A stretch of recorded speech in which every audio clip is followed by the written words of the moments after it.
Hello and welcome back to Elden Wyrm, and I'm not gonna number this episode. I'm gonna do something a little bit different. I'm gonna round up a few more little odds and ends. I think there's more things that we can talk to Gideon off here, and I wanted to do something a little bit experimental and talk a little bit about my feelings on Limgrave and the Weeping Peninsula. You'll be after more great runes now, eh? But first, Gideon. Then as your fellow, allow me to divulge a little knowledge. The inheritors of the great runes, the shard bearers. We of the Round Table know the location of 5 of them, including the one you defeated. Godric the Grafted, Lord of Stormvale. General Radahn, who fought Melania and her rot to a standstill in the Caelid Wilds. Praetor Rykard, Lord of the Volcano Manor of Mount Gelmir. Morgott, the Grace-Given, Veiled Monarch and Lord of Leyndell. And Renala, Queen of the Full Moon, ruler of Rhea Lucaria's Academy.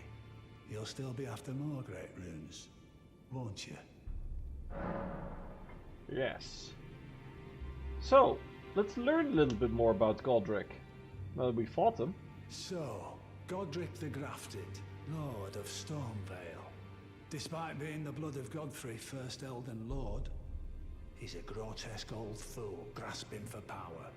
His castle lies upon the cliff to Limgrave's northwest, but I suspect you know that well enough already. Yep, because we went there and killed him. Oh yeah, tell us about your daughter. I understand you've been speaking to Nepheli. She's my daughter. I took her in when she lost the guidance of grace. Though a mere axe-wielding barbarian, her youthful credulity suited my purposes. So I put her to work. Do not hesitate to employ her. Should her services benefit you? Despite her looks, she is more than capable in the press of battle. What a nice way to talk about your daughter. But that is the kind of person Gideon is. Right. The Academy of Rhea Lucaria lies to Limgrave's north, towering over the mist-laden lands of Liurnia. Renala is queen of the Carian royals, who govern the Academy. But Renala herself is no demigod.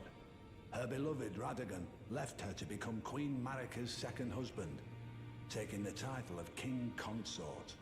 The Great Rune dwells within the amber egg that was Radagon's gift to her. So that's Renala. That's probably the next shard bearer we're gonna go for. General Radahn, the famed Red Lion and Scourge of the Stars, is a ferocious warrior. He fought Melania and her rot to a standstill in the Caelid Wilds to Limgrave's east. And now Caelid has been engulfed by the Scarlet Rot. Even approaching the region is no mean feat. I've heard survivors of Radahn's army are still in the wilds, staving off the rot with fire. And if it's true, I suspect Radahn is still there as well, in Caelid. Though, I doubt he much resembles his former self anymore. Radahn. Praetor Rykard is the Lord of the Volcano Manor on Mount Gelmir. He is a ruthless justiciar who commands a company of inquisitors, reviled for his serpentine demeanor.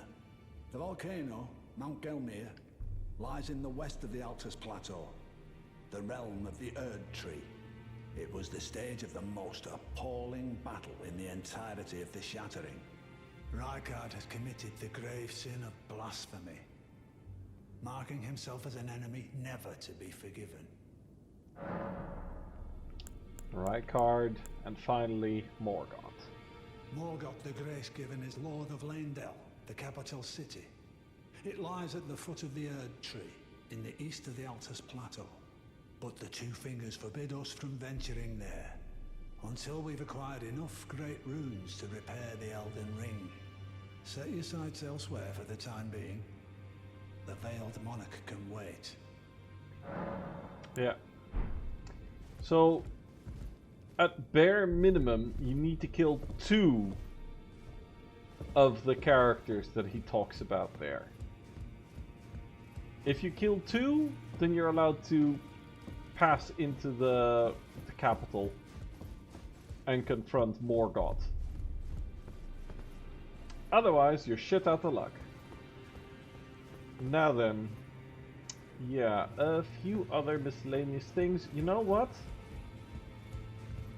Let's have a little fight, at least.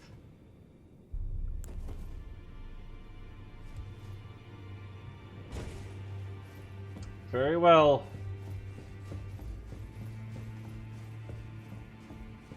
Mad Tongue Alberic, show yourself.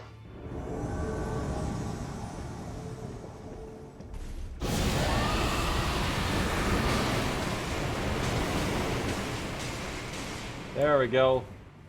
You're at half health and rotting, mate.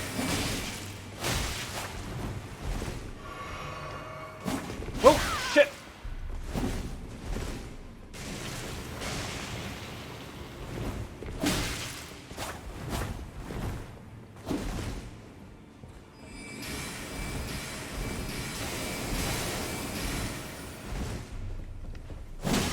Ooh! That's faster. Ah. Yeah, I'm sorry, Muddy, but...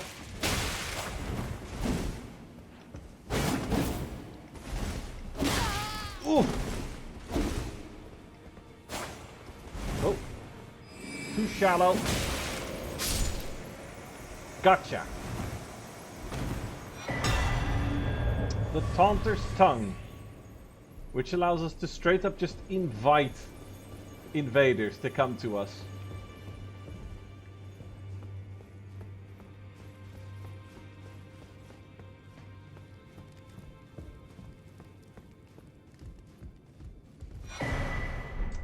And the Cipher Pata, which is a fist weapon composed out of golden runes. One of the weapons originating from the two fingers, a formless sequence of ciphers comprise its blade. And as such, no shield can repel it. It deals holy damage. The furtive inscription appears to hang in the air, the language of light spoken by the two fingers. Unique skill, unblockable blade. View the cipher blade with light, then lunge forward with sudden piercing attack. Cannot be blocked. Yeah, because it is one of the few weapons in the game that doesn't do any physical damage at all. It only deals holy damage, and it only scales off faith, and it requires 30 faith. It's very unique.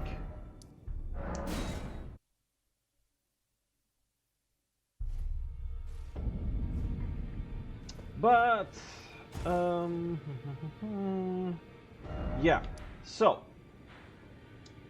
for the meat of this episode, whilst we've gone into Caelid a little bit, I consider this really, most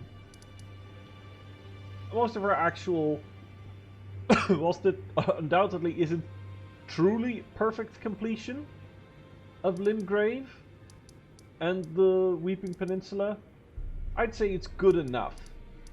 And I want to give some thoughts about it, about the way that Limgrave is structured. Going all the way back to the first step, because I think Limgrave is brilliantly designed. I want to just gush about it for a second. So, looking at Limgrave, immediately, as you emerge from the hero grave, the way that your eye is immediately guided to that church, and oh, hello. Find yourself maidenless, off to Liurnia with you then. Seek the Rose Church west of the gate town. Oh, I didn't know you left that message here. Bravo. Oh, neat. Anyway, yeah, so the way it's already laid out, it gives you options, places to go. And now that you've seen Stormvale, it's part of the puzzle. So the way that the Grace guides you, you know, it guides you obviously to go to Stormvale. And then what I believe typically happens, or at least was part of the design intent, is if you beeline straight for Stormvale, you will probably meet Margit the Fell Omen and get creamed if you're not a veteran of Dark Souls games, or just generally really good at the game, etc. Or you're just underleveled because you probably went there really fast. But the game gives you, even if you go there fast, you're probably still going to see or do a few things that will help teach you some things. So if you do even just a little bit of exploring, you're going to come across the Stormfoot Catacombs, the Groveside Cave, the Limgrave Tunnels. You'll get a few little mini dungeons that give you already some smithing stones, access to a summon, and a trinket that gives you fire resistance. An amulet that gives you fire resistance, which is useful against Godric, as in the second phase he has that dragon head. You come across the Gate from Ruins, where you're probably going to find your first treasure basement. And whilst there certainly is something to be said for criticism in that these ruins often just have reused assets, like a lot of reused models and such. The fact that all these ruins consistently have treasure basements also makes them like an interesting point of interest. And the treasure basements aren't always so obvious. Some treasure basements will actually be hidden. So yeah, introduce you to recurrent concept. The map screams to you, even without the icon for it. The Everjail is clearly marked on the map and as a clear point of interest, and it's so close to your path that you're tempted to go there and meet one of the enemies that you can actually encounter in Stormvale Castle, a Crucible Knight. So you're already probably, from receiving that warning there, when you meet it down in the cliffs alongside Stormvale, somewhere over here, you're probably already going to be wary of it, and you're fighting it in a different environment than a large open field, a place that either you can be victimized in because of its narrow cliff face, or you can turn to your advantage and try to use against the Crucible Knight. But yes, other things. Close, if you just out of curiosity, just a little sidetrack, down this road, you meet Knight Bernal, who sells Ashes of War. And it's not like you're forced to go there. In fact, you're rewarded for exploring a little bit, for defying the guidance of grace. Which is something important to do, because if you just follow the guidance, you're not going to find much of this game. And here, there's already a new guidance marker pointing from the lake-facing cliffs. But yeah, briefly back, so I believe that Margit is a place where a lot of people will get stuck. And then, when they get stuck there, they'll naturally go and explore more of Limgrave. You get introduced to all the little dungeon types, as I mentioned before. Caves, catacombs, mines. All of them are pretty damn close to those first few graces that you get when starting the game. There's a ruin. There's a large world boss. Everything is sort of like, even without going through these gates, you already have everything in this little area to teach you a lot of the core rules of the game, how things work. And then the more you expand outwards, the more you get to use the knowledge that you pick up from those first few areas. We also get access to our first painting with our first little puzzle. Oh, which reminds me, if we're just doing little odds and ends as a sort of epilogue, we did pick up a painting in Stormvale. The Prophecy.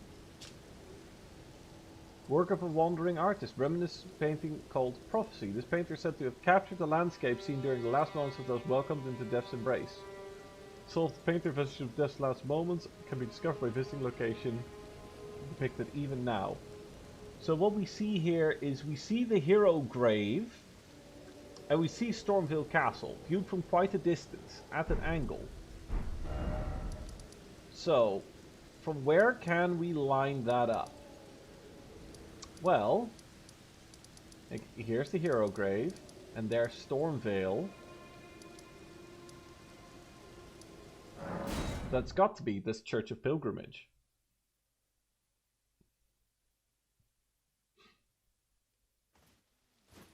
And then here's just another cute little thematic thing that happens then. Because spoiler warning, I already know where this painter is.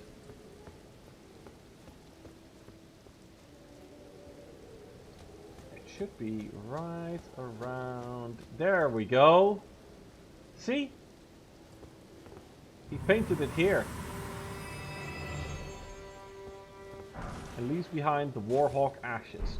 Which, that's just cool. So, your reward for the painting that you find in Stormvale is for one of the signature enemies of Stormvale, the Warhawk. Ashen remains in which spirits yet dwell, used to summon the spirits of a Warhawk. Spirits of a Stormvale Warhawk, the towns of which have been sliced off for the razor-fine swords could be grafted in their place. With its lord vanquished and its wings wounded, the hawk perished as it solemnly gazed at its former home. The storm is a Warhawk's cradle. So again, just careful consideration of what you find, where, and how. But okay, back on the train of thought that what if you bump into Stormvale and you find it too difficult to get past Margit? You start exploring, and the moment that you cross Agheel Lake, you get an alternate point of guidance. And this guidance, funnily enough, is I think one of the few times that you're not guided towards a Shardbearer. Because there is no Shardbearer in the south. What there is, however, is Castle Morn. And you know what Castle Morn is? It's a perfect tutorial for Stormvale Castle. It starts almost the same way. First you have to ascend the castle, and you work around with ladders, parapets, going up and down ledges as you navigate the castle. And then eventually you have to descend to fight a boss who fights is not unlike a weaker version of Godric, with the way that he lunges and has long, heavy swings that can chain into one another for unexpected number of hits. It's just... everything is so well thought out.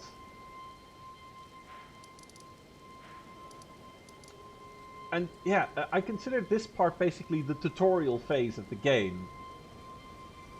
And yet, Elden Ring doesn't force you to do that tutorial. It expects you to roam around and discover all sorts of things, but for the truly curious and the people looking for some way around Stormvale, there is a way around Stormvale. You don't have to go through it, and I'm gonna go show you exactly where that route is. Oh! If I don't immediately get bodied by a small army of mooks!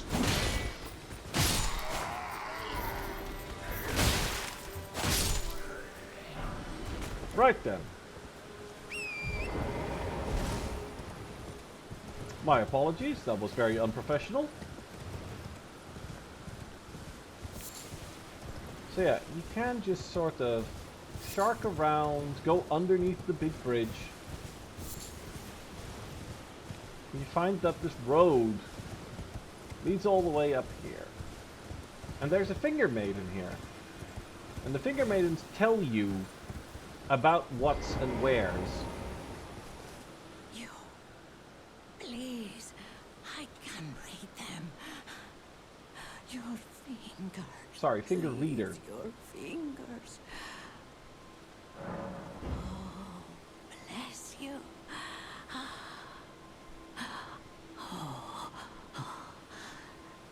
Head to the foundation of gold tarnished. Traverse Rhea Lucaria, glintstone eventide, and reunite the half-crescents at the grand lift. Oh, but the bridge is collapsed and cannot be crossed. Why should that matter? Stormvale Castle still stands tall. And see, here she's telling me, of course, to go to Raya Lucaria. The bridge is out, but why should that matter? And Stormvale Castle still stands tall. So it's basically the game telling you that you can still get to Raya Lucaria through Stormvale. But here's interesting. Nomadic Warriors Cookbook number 7, which, by the way, let's have a look, see. Key items, there we go. Cookbook 7. Soft cotton, staunching bullets, rainbow stone arrows. Oh yeah, that's cute. Anyway, what was interesting is the moment that you pick up this item at the end of the bridge, which you can see from the Finger Maiden, is you also see that there's a path here leading down. So naturally you're compelled to go and investigate. And then you hear a noise. So there's a teardrop scarab. Alright, you kill it, you turn around and you see that there's a path up here. So naturally, you go and investigate, because you're exploring this game.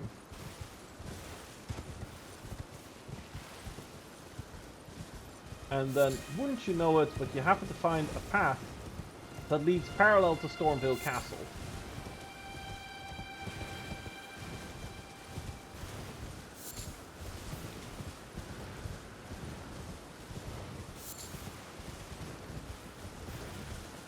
Now, of course, it's not entirely without perils. There's wolf packs here guarding the other side. Can't just ride past them on torrent, obviously. But there's just a little element of danger. Something to possibly impede your path.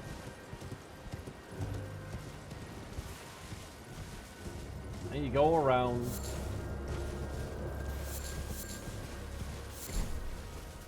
And then, ta-da! This is where we came out.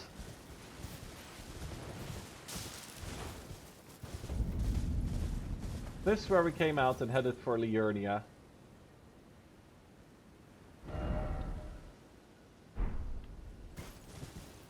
So yeah, it probably wasn't the best articulated, but I think that gives me a little bit of a summary on Limgrave. And the way it hints to places to come. We still haven't touched the Siofra River well at all. Though, personally, I do not consider that part of Limgrave. I consider that kind of to be its own area. We'll definitely have to explore that too. But I'll do that in connection to a later quest line. For now, yeah, I want to just leave this odd little episode where I talk more than I actually do content. And, yeah, just that. Just a little bit of gushing about how I appreciate the design intent that went into this. I think it's a brilliantly crafted sort of first world, if we were to compare it to, like, say, or first country, if we were to compare it to something like Mario or Donkey Kong or Zelda, the first main region that you go to, Limgrave and the Weeping Peninsula. And the way that they also start seeding the plot lines. So we get the frenzy seeding. We get a few catacombs, such as the Tomb's Word, and the, where is it? The Black Knife, Death Touched Catacombs, where we see the influences those who live in death, the Summonwater Village, that plot line. The Siofra River, well, we haven't gone down there yet, but that's also a seed for another plot line, the fact that you get access there. We get exposed, like there's your first taste of Dragon Communion with Yura talking about it, Agil giving you your first heart, and then access to a Church of Dragon Communion, even though that church doesn't serve much of a purpose once you find out that in Caelid there's the better version, the Cathedral, which has more powers. More powers available. But it's already there. And it's really easy to get to. All you have to do is go through the Coastal Cave. Which is a relatively simple dungeon, where you even get an NPC summoned to help you defeat the bosses at the end.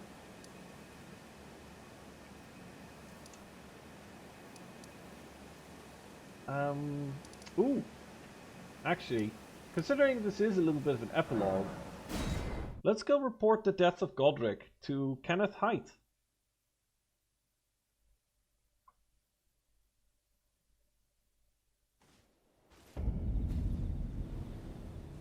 Because obviously, he should know that the Lord of the Land has died.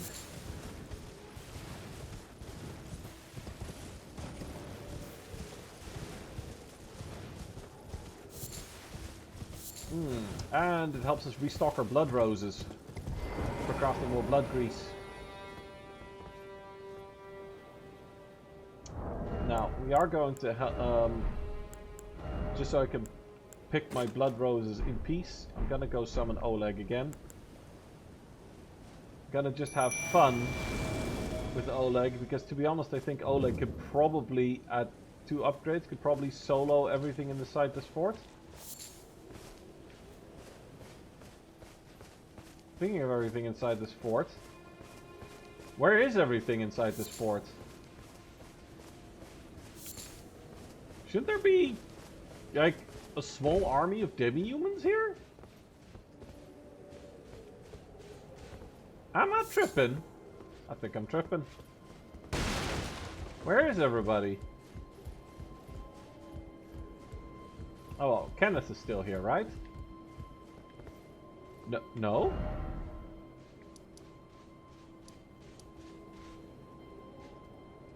Kenneth is over there. Kenneth, why aren't you here?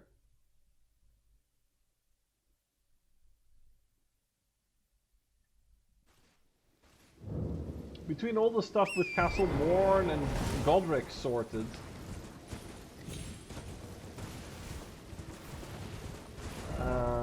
brain, there we go.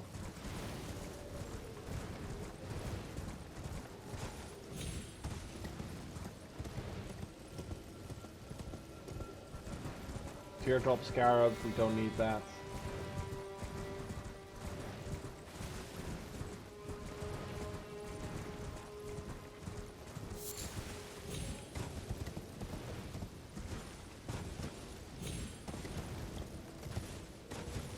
Is he really not? Yeah, he still is here. That's weird. Thought he would have moved to his fort by now. Ah, yes. I've been meaning to ask. Would you like to enter my service? I see bright things in your future, stout warrior. Enter into my service and learn the workings of the Erdtree's true order. And who knows? Perhaps sometime down the line, the grace of gold will return to those tarnished eyes of yours. What say you? A fine accord, is it not? I mean, I'll accept it, but bitch, my eyes are golden and they're fucking beautiful. Very well indeed. I knew I saw something in you. I shall await you at my fort. We shall hold a ceremony for your knighting there, I think. I see great things ahead of us. We are truly by the Erdtree blessed. Ah, okay, so that's... I hadn't triggered him moving yet. Very well. Then now we'll move there. Oof, I hope I don't miss any dialogue for that, for Godric still being alive. Oh well. I guess we didn't do everything perfectly then. I hope you'll forgive me.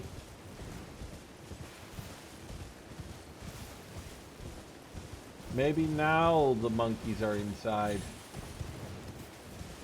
Sorry, apes. Apes, I know they'll get terribly upset. I don't want my head to get twisted off by a certain librarian. There we go, now they're here.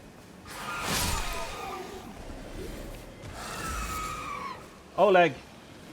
Show them how it's done, Oleg.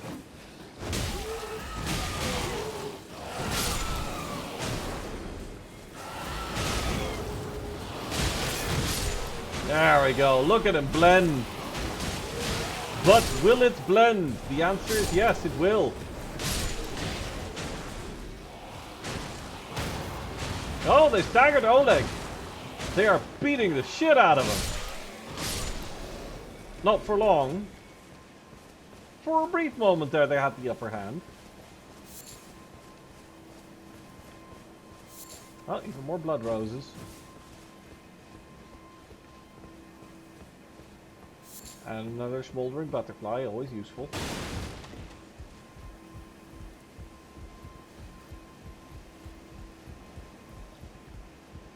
So, Kenneth, how's it hanging? Ah, you, is it? I suppose you must have seen it by now, yes. The sorry state of my fort? Oh, indeed, it is a foul fate for a land to be without a ruler. One must be found, with haste, and not that awful Godric, but a true and stalwart lord of the proper lineage to take the reins of Limgrave. I'm sorry to have lifted your hopes, but I haven't the authority to raise you to knighthood as things stand. The great Kenneth Height issues his sincerest apology.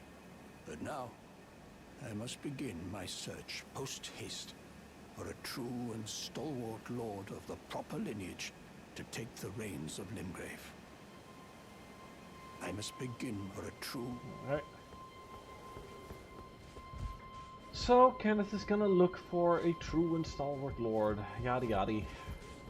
Oh. What was here? Oh yeah, there was the ballista set up. Well, and that is indeed also a quest line that I need to do at some point. I have never actually done that one. I can do it on my second character, but I didn't do it on my first. Might still be possible on my first, though. I should look into that.